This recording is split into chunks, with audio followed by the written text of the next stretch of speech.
예수님을 사랑하면 어떻게 되죠? 내가 주님 사랑합니다. 하나님, 내가 당신을 사랑합니다. 고백하잖아요. 그럼 예수님을 사랑하면 우리의 마음 가운데 어떤 일이 있게 됩니까? 사랑이라고 하는 것은 함께 그리고 더불어 할 때에 힘이 납니다. 그래서 짝사랑은 힘들죠.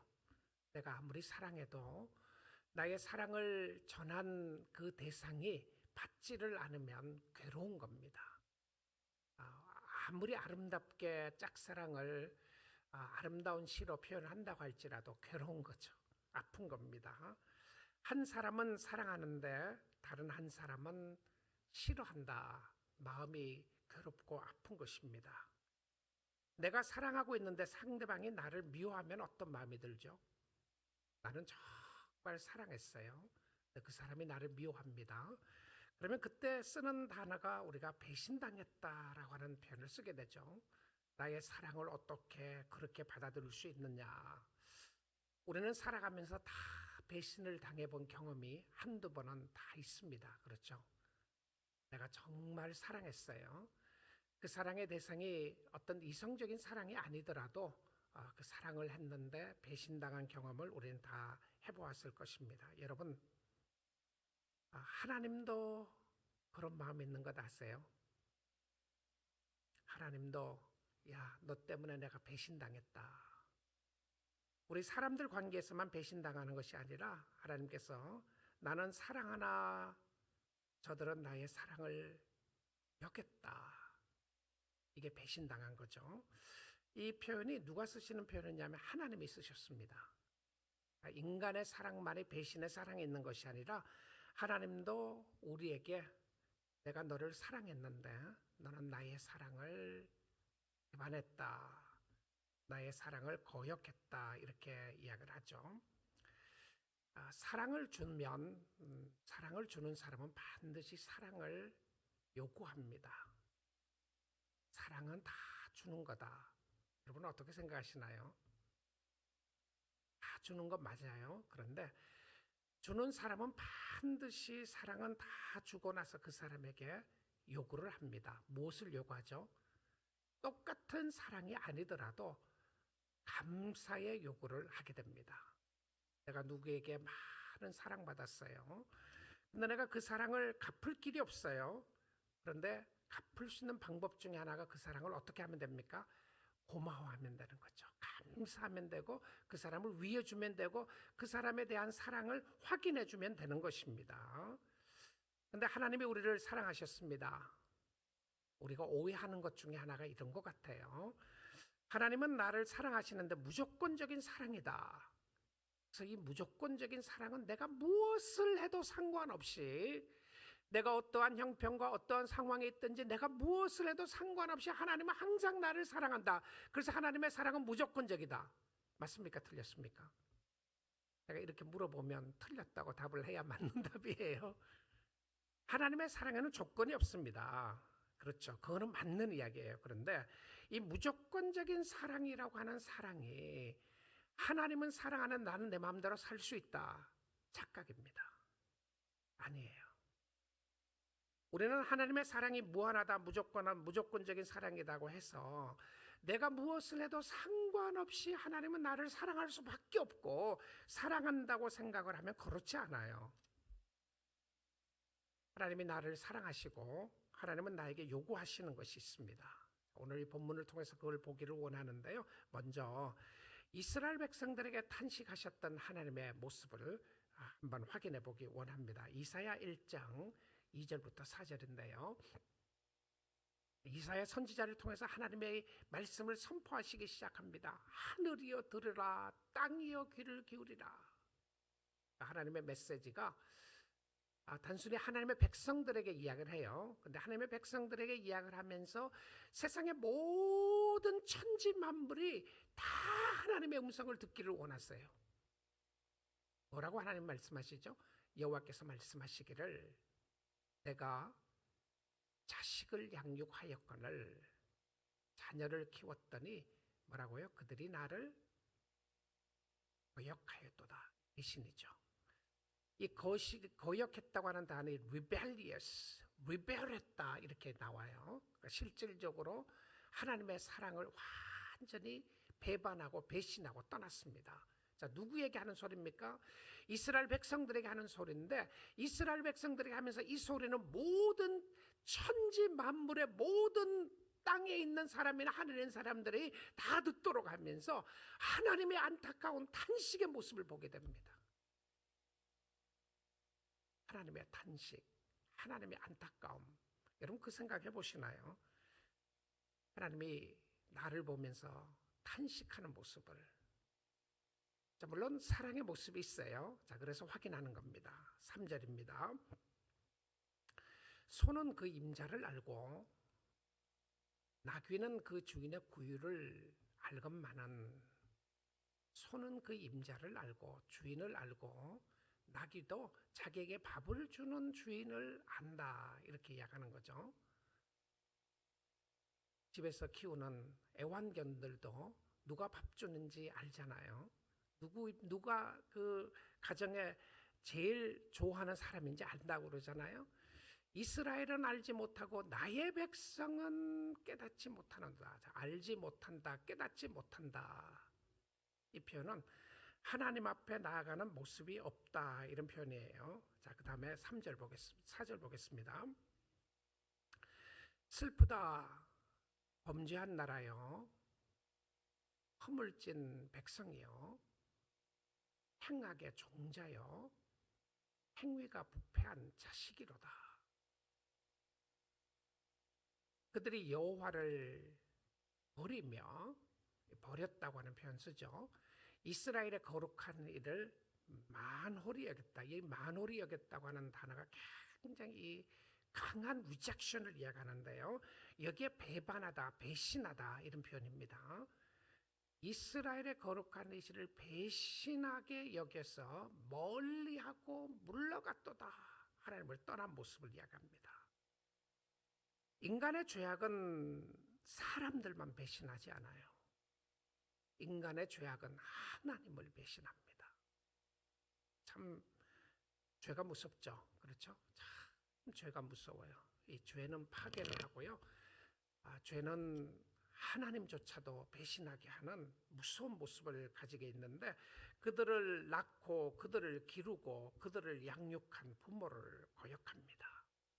이 죄의 모습이죠. 여러분, 우리는 하나님을 사랑할 자격이 없습니다. 그래서 하나님께서 우리를 먼저 사랑하셨어요. 이것은 확실한 성경의 진리입니다. 하나님이 먼저 우리를 사랑하셨어요. 그 사랑을 받은 우리는 그 하나님을 사랑할 수 있게 돼 있어요. We have a ability to love God. 그전에는 하나님을 사랑할 수 있는 자격이나 조건이 없었어요. 그런데 하나님의 사랑을 받고 정말 깊이 깨달은 자는 하나님을 사랑할 수 있는 자격이 주어진단 말입니다. 능력이 주어진다는 것이죠. 자, 요한일서 4장 10절 보겠습니다.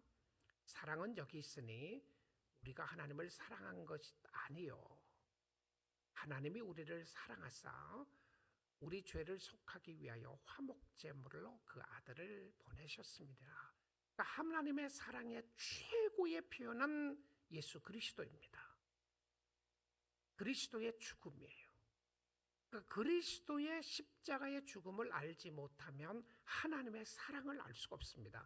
여러분, 하나님의 사랑을 확인하고 싶으면 어디서 확인해야 되냐면 십자가에서 확인하셔야 돼요. 나를 위하여 죽으신 예수 그리스도의 은혜와 사랑 가운데 확인해야 되는데, 하나님의 사랑을 이야기하면서 사랑은 여기 있으니 우리가 하나님을 사랑한 것이 아니고 하나님이 우리를 사랑하셨다고 하는 표시를 다시 이야기를 해주고 있습니다. 사랑하는 성도 여러분, 이 상황 속에서 우리는 하나님의 사랑을 받을 자격이 없습니다.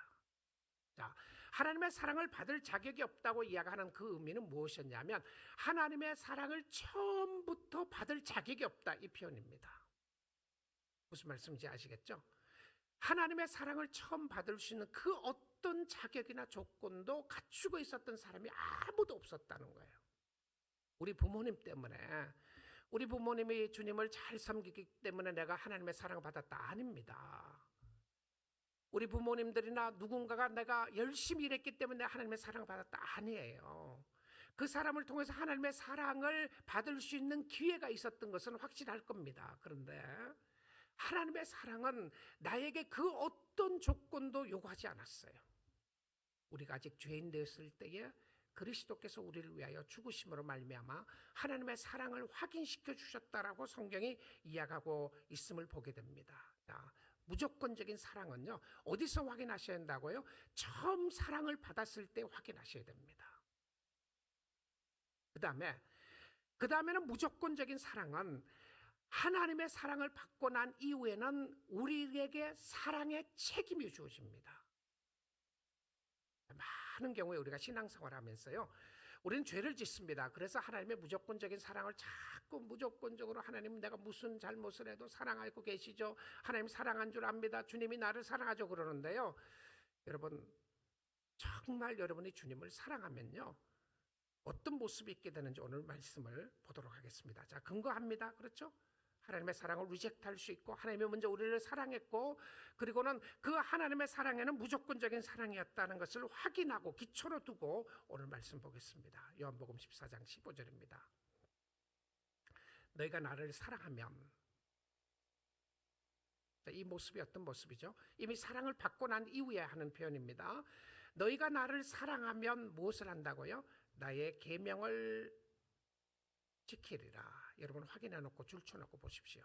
이것은 나의 계명을 지키면 나의 사랑을 받는다, 이게 아닙니다. 이게 아니에요. 내가 계명을 지켰기 때문에 하나님의 사랑을 받지 않아요. 하나님의 사랑을 받고 난 이후에 하나님을 사랑하는 방법이 있습니다. 그게 뭡니까? 하나님의 말씀 지키는 거예요. 말씀 따라 사는 것입니다. 예수님을 사랑하면 예수님이 하신 말씀에 귀를 기울여요. 야, 자녀들의 그런 표현 쓰잖아요. 야, 너 어떻게 내 마음을 그렇게도 모르느냐. 자녀가 거역하고 배신하고 할 때 이런 마음 어떻습니까? 그 자녀 안 사랑하는 거 아니잖아요. 사랑하죠. 그런데 그 사랑에 확인하고 싶은 것이 있단 말입니다. 그것은 뭐 어떤 모습인가요? 그 자녀가 여러분의 말을 잘 듣는 겁니다. 주님이 주신 계명이 뭐죠? 주님이 주신 계명. 주님이 주신 계명은 성경입니다. 우리가 성경을 알아야 주님의 뜻을 알 수 있고요, 주님의 계명을 잘 지킬 수 있습니다. 성경에 어떤 계명인가요? 여러분 10계명을 보시면 돼요. 그 중에서 어떤 계명입니까? 하나님을 사랑하고 이웃을 사랑하는 계명을 보면 알 수 있는 것이죠. 그래서 이 계명을 지킨다고 하는 것은, 하나님의 말씀을 지키는 것은 우리의 선택 사항이 아니에요. I feel like it, I don't feel like it. 내가 오늘은 말씀 지키고 싶고 내일은 지키고 싶지 않아요. 이건 너무 힘들어요. 그래서 싫어요. 지키고 싶지 않아요. 그럴 수 없다는 것이죠. 여러분, 사랑하면요, 그 사랑 속에 희생이 따라갑니다. 그 사랑 속에 나의 삶이 따라가고요, 그 사랑 속에 나의 시간이 따라가요. 이렇게 생각해 보시면 돼요. 여러분, 예수님을 위하여 시간을 하나도 쓰고 싶지 않고, 예수님을 위하여 나의 삶을 아무것도 드리고 싶지 않고, 예수님의 말씀에 대한 관심도 하나도 없다. 근데 예수님이 나를 사랑하실 것이라고 생각하면요, 여러분, 예수님의 사랑을 안 받았을 사람일 수도 있습니다. 우리는 서로 심각하게 자신을 내놓고 도전해 보아야 합니다. 내가 정말 하나님을 사랑하고 있는가?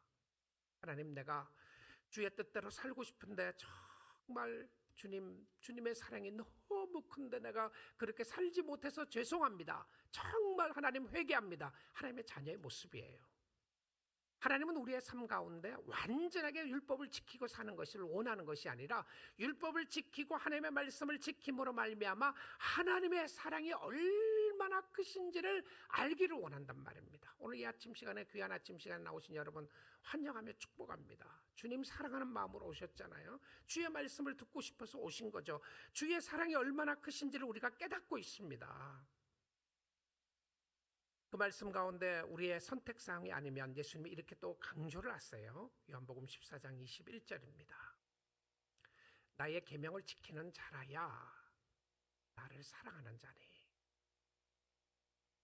15절에서 계명을 지켜야 된다고 그랬죠. 나의 계명을 지키는 자라야 나를 사랑하는 자니. 자, 이것은요, 조건적인 사랑을 이야기하는 것이 아니고요, 무조건적인 사랑을 받은 사람이 조건적으로 하나님을 사랑해야 됨을 말하고 있습니다. 이 말은 이미 하나님의 사랑을 받은 사람은 내가 하나님을 사랑한다고 고백을 할 때에 하나님을 사랑하는 고백 속에 반드시 들어가야 하는 것은 순종입니다. 하나님이 각자 개인에게 요구하시는 순종이 있어요. 계명을 지킨다, 순종이죠. 그렇죠? 네, 여러분 보세요. 내가 하기 싫고 하고 싶지 않아도 주님 때문에 하는 게 있나요? 내가 너무 하고 싶은데 주님이 하지 말려 그러기 때문에 안 하는 것이 있나요? 이거 계명 지키는 거잖아요. 예수님 때문에. 나의 계명을 지키는 자라야 나를 사랑하는 자니, 나를 사랑하는 자는 뭐라고 되어 있습니까? 내 아버지께 사랑을 받을 것이요. 하나님의 사랑을 받는 방법 중에 하나는 예수 그리스도를 사랑하는 겁니다. 예수를 사랑하지 않고 하나님을 사랑한다. 어떤 사람, 그런 사람들 있잖아요. 나는 예수는 싫고 하나님만 좋다. 하나님의 사랑을 받을 수 있는 방법이 뭐라고요? 나를 사랑하는 자는 내 아버지께 사랑을 받을 것이요. 아버지가 살아계신 하나님이죠. 천지를 창조하신 하나님입니다. 나도 그를 사랑하여 그에게 나를 나타내리라. 여러분, 주님을 사랑하는 것은 주의 계명을 지키는 것인데요, 주님을 사랑하는 것은 세상과 정면으로 도전적인 것이 있어요. 주님을 사랑하면 어떤 역사가 있는지 아세요? 주님을 사랑하면 세상을 사랑하지 않아요. 주님을 사랑하면 사랑할수록 세상이 너무 좋다. 어떻게 생각하시나요? 주님을 사랑하면 사랑할수록 세상이 너무 좋다. 여러분, 주님 안에서 내가 살아있다는 것이 좋다. 이거는 좋은 의미지만 주님을 사랑하면 사랑할수록 세상에 있는 모든 것들이 너무 좋다. 그럴 수 있을까요? 모든 것을 다 사랑하는 것이 사랑이 아닙니다. 사랑은 사랑해야 할 것이 있고요, 사랑은 사랑하지 말아야 할 것이 있습니다. 내로남불이 되면 안 되는 것이죠. 내가 하면 무조건 로맨스맨 되면 안 되는 것입니다. 주님이 원하시는 것이 무엇인지를 알아야 되는 것이죠. 자, 주님이 원하시는 것이 무엇인지 한번 요한일서 2장 15절에서 16절 보도록 하겠습니다. 이 세상이나 세상에 있는 것들을 사랑하지 말라. 주님을 사랑하면 사랑하지 말아야 되는 것인데, 이 세상이라고 이야기하면요, 이 세상은 무엇이냐면 죄의 권세 아래에 있는 것을 세상이라고 합니다. 사단이 다스리는 세상이에요. 그리고 세상이나 세상에 있는 것들을 사랑하지 말라. 누구든지 세상을 사랑하면 뭐라고 되어 있나요? 하나님의 사랑이 그 안에 있지 아니하니. 큰일 났습니다. 세상이 너무 좋은데 어떡하죠? 이 세상이 좋다는 것이 무엇인지, 세상을 사랑한다는 것이 무엇인지를 설명을 합니다. 한번 보죠. 16절입니다. 이런 세상에 있는 모든 것이 육신의 정욕과, 첫째, 둘째, 안목의 정욕과, 셋째, 이생의 자랑이니. 자, 이거 세 가지입니다. 육신의 정욕과 안목의 정욕과 이생의 자랑이니 다 아버지께로부터 온 것이 아니요 세상으로부터 온 것이라. 무엇을 이야기하나요? 육신의 정욕, 탐심입니다. 물질의 욕심이에요. 이 세 가지가 어디에서 누가 이걸 가지고 이야기를 했죠? 사실 이 세 가지가요, 아담과 하와의 모습 속에 선악과를 따먹을 때에 하와가 보았을 때 모았던 선악과의 모습입니다. 먹음직도 하고, 그렇죠? 먹음직도 하고 뭡니까? 육신의 정욕이죠. 보암직도 하고, 안목의 정욕입니다. 보는 거예요. 보는 쾌락입니다. 이생의 자랑. 먹음직도 하고 보암직도 하고 지혜롭게 할 만큼 탐스러운 나무인지라. 이 세 가지가요, 요한 1서에서는 창세기 3장에 나왔던 모습을 이 세 가지로 옮겨 놓은 거예요. 내가 육신의 정욕이라고 하는 것은 물질이 최고의 가치인 줄 알고 사는 것이고요. 두 번째는 쾌락을 최고의 기쁨을 가지고 사는 것이고, 그 다음에 세상의 지혜를 가진 것, 잘나고 똑똑하다는 것을 최고로 삼고 사는 것을 말하는 것입니다. 먹지 말려고 하는 것이 아니고요, 마시지 말려는 것도 아니고, 보지 말려고 이야기하는 것이 아니에요. 내가 이 모든 것들을 통해서 무엇으로 얻으려고 하고 있는가를 이야기하는 것입니다. 이것은 다 아버지께로부터 온 것이 아니요, 세상으로부터 온 것이라. 세상이라고 하는 의미가 어떤 의미라고 그랬죠? 죄라고 하는 의미입니다. 죄로부터 오는 것이라고 말하고 있다는 것이죠. 우리가 주님을 사랑하면, 예수님을 사랑하는 자는 어떻게 예수님의 축복을 받을 수 있으며 그 축복이 무엇을 이야기하고 있는지 다시 돌아와서 요한복음 14장 16절 17절 보겠습니다. 내가 아버지께 구하겠으니 그가 또 다른 보혜사를 너에게 주사 영원토록 너희와 함께 있게 하리니. 우리에게 능력이 있습니다. 그 능력은 어떤 능력이죠? 성령의 능력입니다. 우리에게 카운셀러를 보내주신다고 이야기를 하는 거죠. 성령께서 우리와 함께 거하시고 영원히 거하시는 모습을 설명해 주고 있어요. 17절입니다. 그는 진리의 영이라 세상이 그를 능히 그를 받지 못하나니 이는 그를 보지도 못하고 알지도 못합니다. 여러분, 성령은 예수 믿는 사람들만 알 수 있는 하나님의 영입니다. 세상 사람들은 성령의 역사를 말할 수가 없어요. 그런데 예수 믿는 사람들에게 확고하게 있는 것이 무엇이었냐면 성령의 역사가 있는데, 이 성령의 역사로 말미암아 하나님을 사랑할 수 있게 해주신다는 거예요. 자, 그러면 성령의 역사가 있는 사람은 하나님의 계명을 지키는 사람이에요. 내가 성령의 인도하심을 받고 살고 있다, 그런데 늘 죄만 짓는다, 그럴 수 없어요. 근데 세상은 알지 못하지만 그러나 너희는 그를 아나니, 너희는 그를 아나니 그는 너희와 함께 거하시며 또 너희 속에 계시겠습니다. 우리 요즘 로마서 8장을 통하여 보고 있는데요, 로마서 8장과 요한복음 14장과 너무 깊은 관계가 있는 말씀입니다. 성령의 역사예요. 내주하시는 성령의 역사인데, 로마서 8장에도 굉장히 강력하게 강조하는 것은 무엇이었냐면 성령의 내주하심이에요.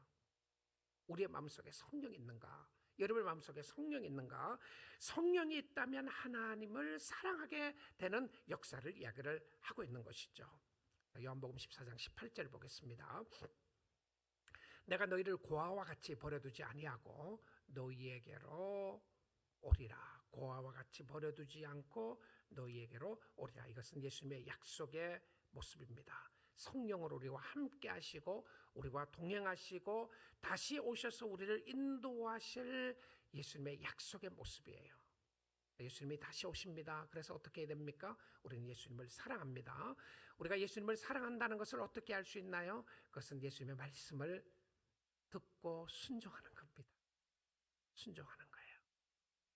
주님을 사랑하고 주님의 사랑을 확인할 수 있는 방법이 무엇이죠? 성령의 내주하심으로 말미암아 하나님의 말씀을 경청하고 하나님의 말씀의 뜻대로 살고 싶은 욕망을 가지게 되는 것이죠.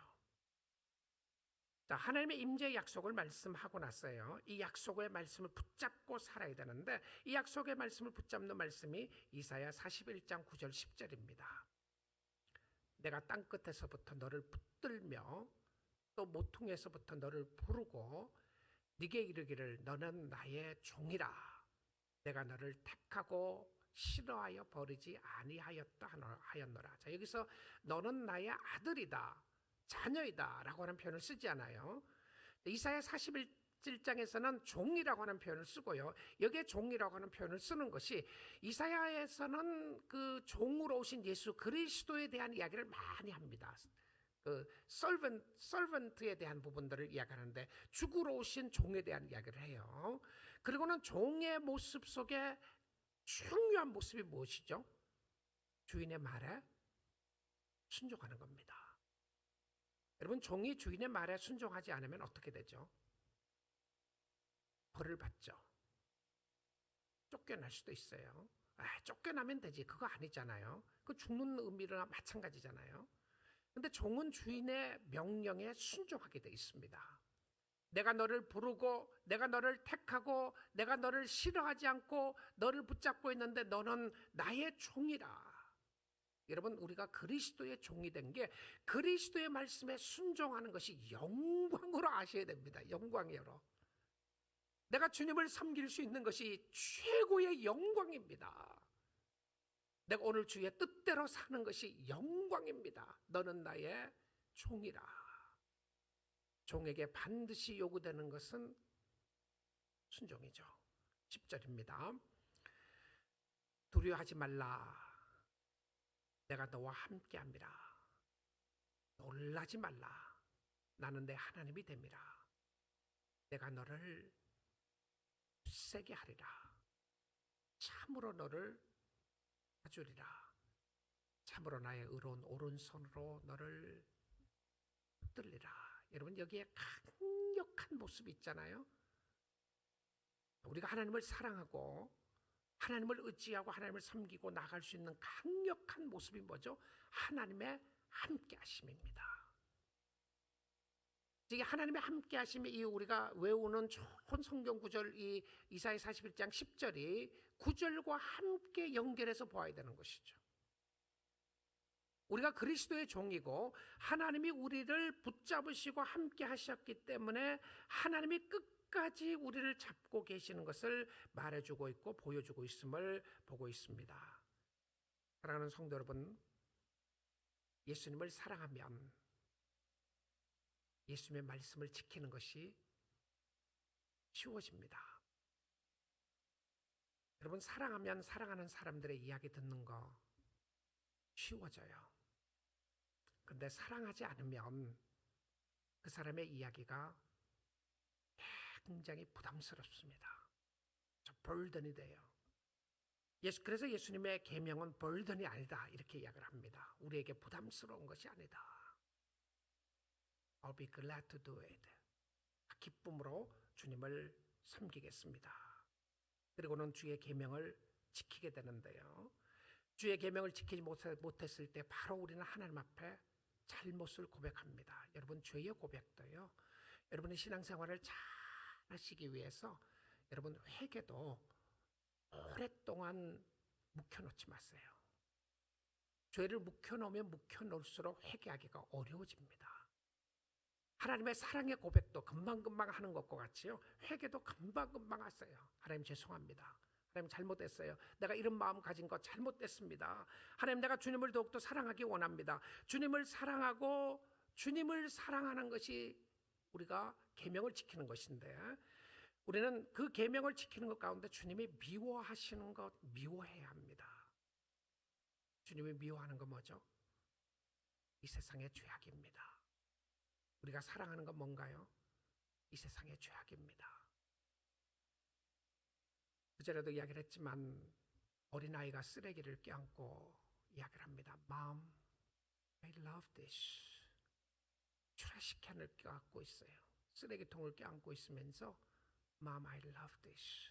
나 이거 너무너무 사랑해요. 나 이것과 함께 살고 싶어요. 엄마가 보기에는 전혀 무가치한 겁니다. 그런데 그 아이가 깨달을 수 있는 능력이 없어요. 아이가 자랍니다. 티네이저가 되고 자라는데도 또 이야기를 한다고 생각해 보십시오. Mom, I love this. 근데 부모가 보기에는 얼마나 가슴이 아프겠습니까? 그 아이가 성장했습니다. 그리고는 또 쓰레기통을 껴안고 이것을 사랑한다고 이야기를 한다면 여러분 어떤 모습일 것 같아요?